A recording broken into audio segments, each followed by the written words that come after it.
Hello everyone, my name is Ankit Sharma. Today my topic on miscellaneous exercise on chapter 1, class 11th. Class 11th. Unit 1 एक ही मतलब हो गया chapter 1 का. कौन सा टॉपिक है? सेट्स. लेक्चर नंबर है 23. हमने 22 लेक्चर इसके कर दिए हुए हैं. ठीक है, हमने इसके ना हर एक्सरसाइज का क्वेश्चन किया हुआ है, डेफिनेशंस की हैं, डेफिनेशंस की एग्जांपल्स की हुई हैं और मिसलेनियस के फर्स्ट 6 क्वेश्चन हमने कर दिए हुए हैं. अब क्वेश्चन नंबर है 7. क्लियर. अब चलते हैं हम आगे. कहता इज, क्वेश्चन पूछ रहा है, कहता इज इट ट्रू, क्या ये सही है? अगर मैं कोई दो सेट लूं, उनका ये रिजल्ट जो है क्या ये सही है? इधर क्या है? Power set of A union power set of B is equal to power set of A union B. क्या ये रिजल्ट सही है? कहता है अगर सही है जस्टिफाई योर आंसर, अपना आंसर जस्टिफाई करो. अब जो क्वेश्चन पूछना इज, इसका मतलब हो सकता है ये रिजल्ट फेल भी हो सकता है, ट्रू भी हो सकता है. मगर ये रिजल्ट जो है ये फेल है. मैंने एक एग्जांपल क्रिएट की हुई है, आपने इसको अंडरस्टैंड करना है. इसका मतलब है पहले आपको दो सेट्स लेने पड़ेंगे. पहले ए लिया, बी लिया. कहता फॉर एनी सेट्स, कोई भी सेट लो, ये आइडेंटिटी है. क्लियर है. कहता इज नॉट ट्रू, ये रिजल्ट जो है वो ट्रू नहीं है. अगर कोई चीज फेल होती है ना बच्चे, उसकी ना एग्जाम्पल देनी पड़ती है. अगर कोई चीज ट्रू हो उसका रिजल्ट बनाना पड़ता है डेफिनेशन के साथ. अब ये रिजल्ट फेल है, इसलिए मैंने एक एग्जाम्पल ली. मैंने कोई दो सेट लिए, एक ए लिया एक बी लिया. मैंने ए को रखा 1, बी को रखा 2, अपनी मर्जी से. क्लियर है. हम क्या करेंगे, पावर सेट ऑफ पहले ए निकालेंगे, फिर बी का पावर सेट निकालेंगे. क्लियर है. और फिर आप क्या करोगे, जो ए और बी लिया हो ना उसकी यूनियन भी निकालो. देखो ये ए है 1, ये बी है 2, इन दोनों की यूनियन क्या होगी? यूनियन में हर एलिमेंट आ जाता है. 1 भी आ जाएगा, 2 भी आ जाएगा, ये यूनियन भी आ गई, तीनों चीजें आ गई. अब तीनों को ना पावर सेट निकालना है. Power set of A, power set of B, power set of A union B. फिर जब इन दोनों का निकल जाएगा ना, फिर उनकी आपस में क्या करना, यूनियन. उस लेफ्ट साइड का आंसर राइट साइड के बराबर आना चाहिए. अगर आ गया तो ट्रू हो गया, नहीं आया तो फेल हो गया. अब पावर सेट्स कैसे निकालते हैं? पावर सेट ये है पी ऑफ ए. मगर पावर सेट को निकालने के लिए ना पहले सबसेट निकालना पड़ता है. क्या निकालना पड़ता है? सबसेट ऑफ ए. क्या होगा सबसेट ऑफ ए? पहले 5 लिखना पड़ेगा. 5 is a subset of every set. फिर 1 लिखना पड़ेगा. ठीक है. जब सबसेट निकालने ना 1 के, 5 ने आना ही आना है, तो इधर सिंगल एलिमेंट है वो भी आ जाएगा. तो पावर सेट ऑफ ए पता क्या बनता है? सबसेट को लिखना है और उनके ऊपर एक सेट आ जाता है, उसको बोलते हैं power set of A. Clear. Next चलते हैं बी. बी के सबसे पहले सबसेट्स निकालो. पहले 5 आएगा. क्लियर है. कामा, फिर 2 आएगा, एक ही एलिमेंट है वो आएगा. तो इसका पावर सेट क्या बनेगा? पावर सेट बनेगा, इन दोनों एलिमेंट को लिखो और उनके ऊपर ना सेट आ जाता है. तो ये बन गया पावर सेट ऑफ बी. ये भी निकाल लिया, ये भी निकाल लिया. अब इनकी यूनियन निकालो, इन दोनों की यूनियन. ये यूनियन निकाल लिया. यूनियन में क्या होता है, हर एलिमेंट आएगा मगर रिपीट वाला एलिमेंट एक ही बार आएगा. 5 आया, 1 आया, 5 ऑलरेडी आ चुका है, क्या रहा 2. ये बना लेफ्ट साइड का आंसर, ये बना जिसमें 3 एलिमेंट आ रहे हैं, 5, 1 और 2. ये पहला आंसर. दूसरे में चलते हैं. पहले ए यूनियन बी को निकालो. ए यूनियन बी पता क्या होगा, दोनों एलिमेंट आ जाएंगे यूनियन में. इसके सबसेट निकालो. सबसेट कैसे निकलते हैं? पहले 5 आएगा. अभी 2 एलिमेंट है ना, पहले इंडिविजुअली एलिमेंट लिखने पड़ते हैं सेट में. पहले 1 लिखो, फिर 2 लिखो, फिर दोनों को भी लिखो, 1 और 2 को. ये इसके सबसेट निकलते हैं.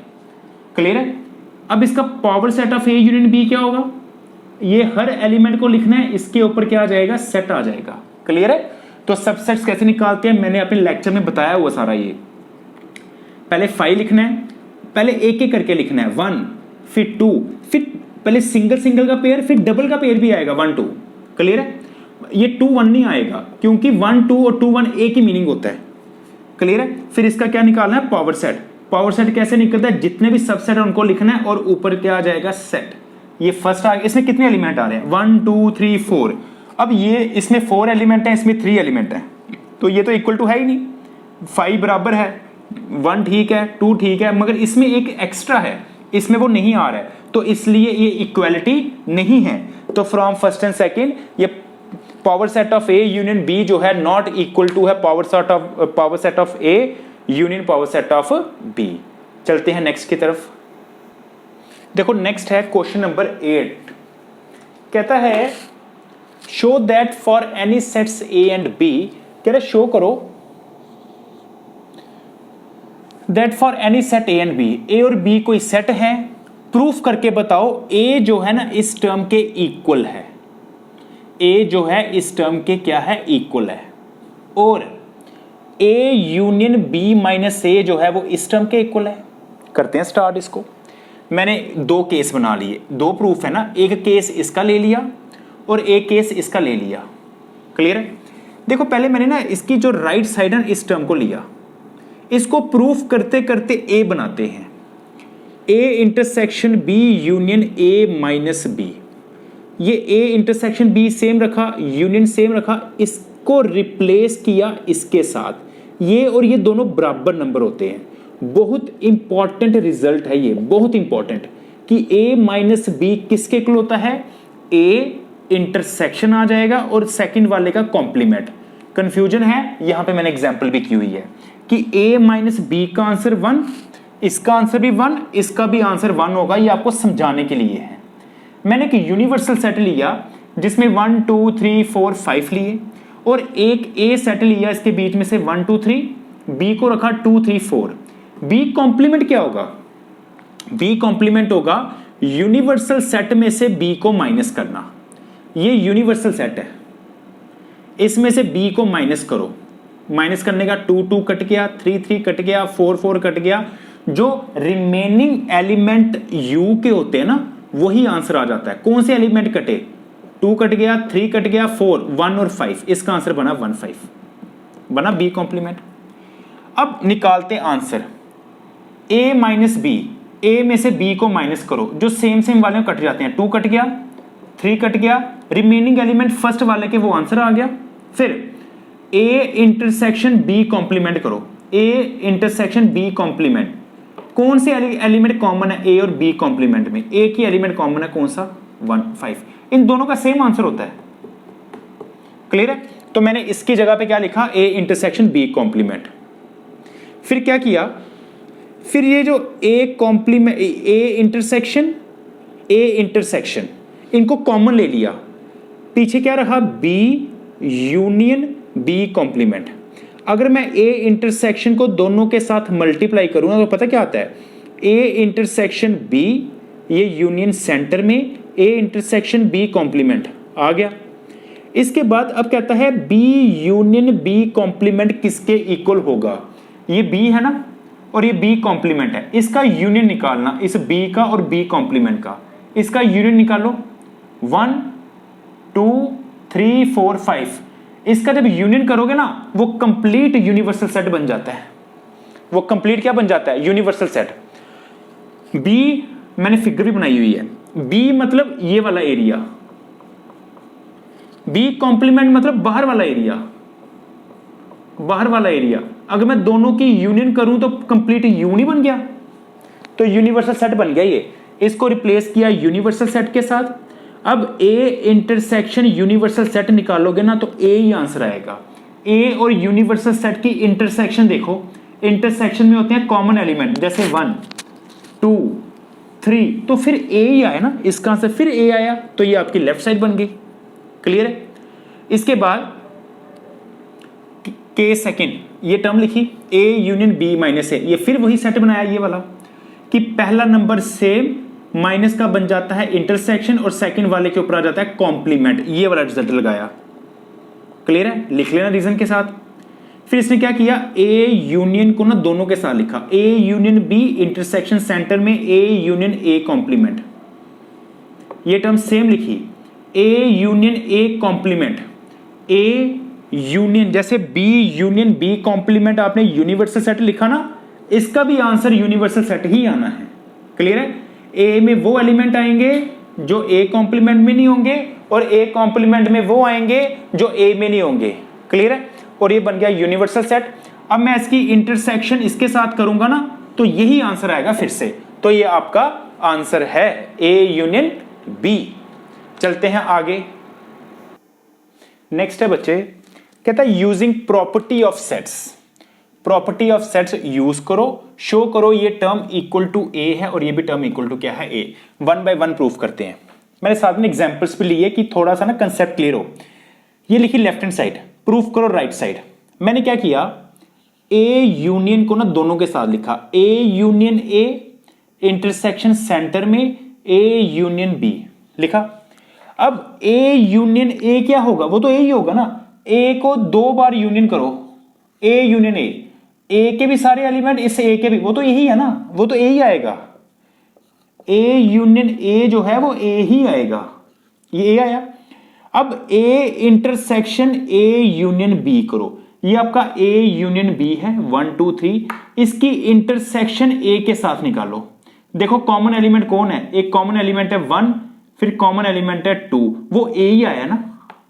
तो कहता है A intersection A union B करोगे ना तो वो ए ही आएगा। ये है पहला केस, क्लियर है। नेक्स्ट है सेकंड पार्ट। सेकंड पार्ट लिखा सेम क्राइटेरिया, ए इंटरसेक्शन को दोनों के साथ लिखा, ए इंटरसेक्शन ए, ये यूनियन सेंटर में ए इंटरसेक्शन बी, ये रिजल्ट है इसका, इसको होता है डिस्ट्रीब्यूटिव लॉ। अब ए इंटरसेक्शन ए की इंटरसेक्शन निकालो, ए इंटरसेक्शन ए, वो तो वही आएगा ना जो 1 2 है, जो 1 2 इधर भी है, जो 1 2 इधर भी है, तो वो तो ए ही आया। साथ में ए इंटरसेक्शन बी, ये मैंने ए इंटरसेक्शन बी निकाला हुआ है। ए और ए इंटरसेक्शन बी में कॉमन एलिमेंट निकालो, कौन से कॉमन है, एक 2 कॉमन है, सिर्फ 2 आंसर आया, मगर 2 किसके बराबर है, ये इसके बराबर है, ए इंटरसेक्शन बी के बराबर है, क्लियर है। ए इंटरसेक्शन अगर मैं ए यूनियन, एक सेकंड, यूनियन निकालना था, अच्छा A union A intersection B निकालो। ए इंटरसेक्शन बी कितना है 2, ये कितना है 2, और ए में कितना आ रहा है, ए में कितना है 1 2, तो यूनियन में कौन से एलिमेंट आते हैं 1 2, और यहां पे 2 ऑलरेडी है, ये इसके बराबर हुआ, इंटरसेक्शन ये यूनियन है सॉरी, और 1 2 ऑलरेडी किसके इक्वल है, ये फिर ए के इक्वल ही है, तो ये ए के इक्वल आया। फिर सुनो क्या करना था इसमें, ए इंटरसेक्शन को ए के साथ भी लिखना है, यूनियन आ गया सेंटर में, ए इंटरसेक्शन बी के साथ भी लिखना है। इसका आंसर निकालोगे ना, अगर ए इंटरसेक्शन ए करोगे वो ए ही आएगा। अब A union A intersection B निकालोगे ना, ये आपका ए है, ये आपका ए इंटरसेक्शन बी, इसकी यूनियन निकालो, यूनियन किसके बराबर होगी, इस ए के इक्वल ही होगी, क्लियर है। तो फिर आपका ए ही चाहिए, तो ये रिजल्ट फुलफिल हो गया। नेक्स्ट कह रहा शो करो A intersection B equal to A intersection C. कहता है अगर ये दोनों इक्वल टू हैं, प्रूफ करो need not imply B equal to C. Need not का मतलब पता क्या हो गया, कि ये इक्वल टू नहीं है। यहां तो एक क्वेश्चन आएगा ऐसे, अगर तो बीच में इक्वल टू आया ना तो ऐसे लिखा होगा नीड नॉट इंप्लाई, कि अगर कोई 2 सेट ले, अगर 3 सेट लेते हो ए बी और सी, ये ए लिया बी लिया सी लिया, जब आप ए इंटरसेक्शन बी निकालोगे, जब ए इंटरसेक्शन सी निकालोगे ना, दोनों का आंसर पहले सेम आना चाहिए। दोनों का आंसर क्या आना चाहिए, पहले सेम। पहले यहां तक गिवन पार्ट है, यहां तक कौन सा पार्ट है, गिवन, कि 3 सेट लो, इंटरसेक्शन निकालो, A intersection B A intersection C, दोनों का आंसर सेम आना चाहिए। बाद में बी और सी जो है ना, उनके अलग अलग आंसर होने चाहिए, तभी तो नीड नॉट वर्ड लिखा हुआ है इसने।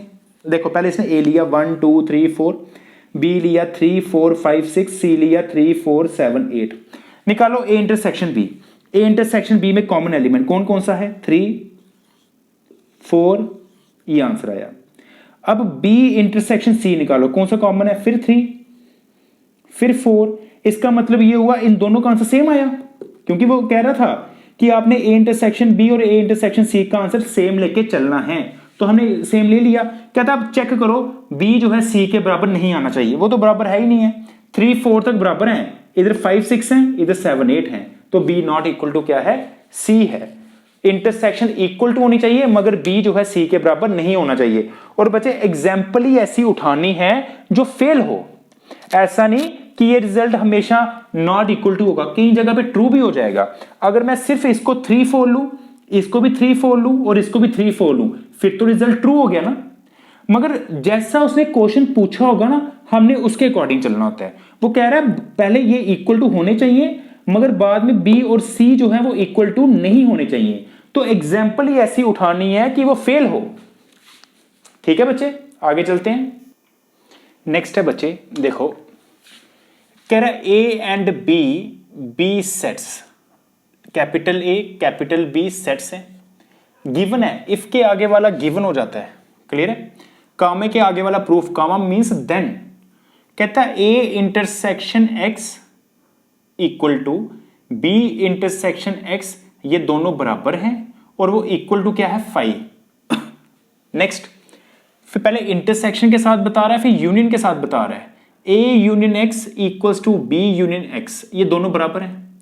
कह रहा है for some set X show that करो ए इक्वल टू बी।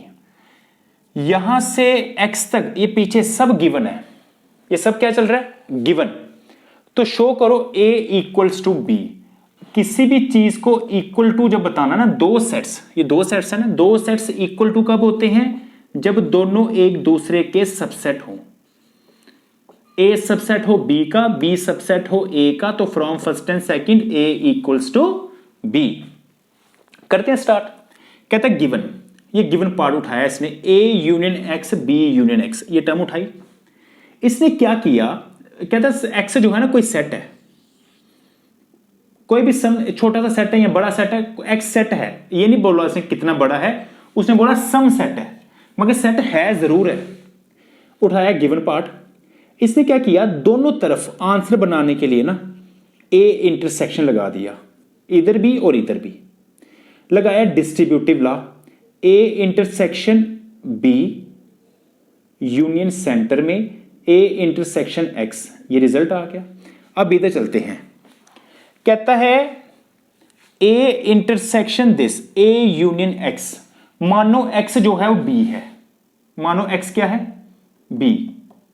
ऐसे आपको समझाने के लिए कर रहा हूं, ये एक्स बी लिया, तो ए यूनियन एक्स क्या बना, एक्स क्या बना, 1 2 3, ये बना ए यूनियन एक्स।